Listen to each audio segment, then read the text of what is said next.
Begumpura Modi talkies પાસે રૂપિયાની લેતી દીધીમાં એક યુવકની સરા જાહેર હત્યા કરવાના બનાવથી ચકચાર મચી જવા પામી છે.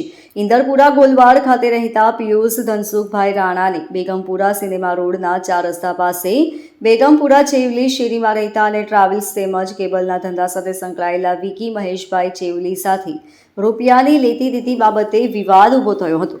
આ ઝઘડાની અદાવતમાં શુક્રવારની રાત્રિ દરમિયાન પિયુષ ઉર્ફે રામુ રાણાની વિકી ચેવલીએ તીક્ષ્ણ હથિયારના ઘા ઝીકી ગંભીર ઈજા પહોંચાડતા તેને સારવાર માટે સગ્રામપુરા કૈલાસનગર પાસે આવેલ ખાનગી હોસ્પિટલમાં સારવાર માટે લઈ જવાતા તેનું મોત નીપજ્યું હતું.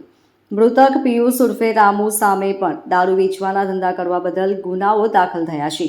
ઇન્દરપુરા ગુલવાડમાં એલુ દેલુ નામથી જાણીતા બે ભાઈઓ રામુ અને શ્યામુ પૈકી રામુની તેના મિત્ર વિકી દ્વારા રૂપિયાના ઝઘડાની અદાવતમાં હત્યા કરવામાં આવી હતી અને આ બાબત અંગે ઇન્દરપુરા પોલીસે હત્યાનો ગુનો દાખલ કરી વધુ તપાસ હાથ ધરી છે. અહીંયા મોતી ટોકીઝ પાસે આ રાજમાર્ગ ઉપર અત્યારે ઉત્તરાયણની અનુસંધાને લોકોની અવરજવર ખાસા પ્રમાણમાં રહેતી હોય અને રુસ્તમપુરા એરિયાનો સલાબતપુરા વિસ્તારના રુસ્તમપુરા એરિયાનો પિયુષ ધનસુખભાઈ રાણા નામના ઈસમને એક વ્યક્તિએ છરી મારી અને આ હુમલામાં તેનું મોત નીપજેલ છે.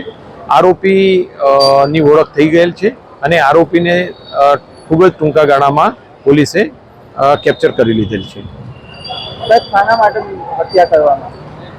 હાલમાં પ્રાથમિક તપાસમાં એવું જણાઈ આવેલ છે કે નોર્મલ પૈસાની લેતી દેતીમાં ઉગ્ર ઉશ્કેરાટમાં આ ઘટના ઘટેલ છે. Bureau report LK star news, Surat.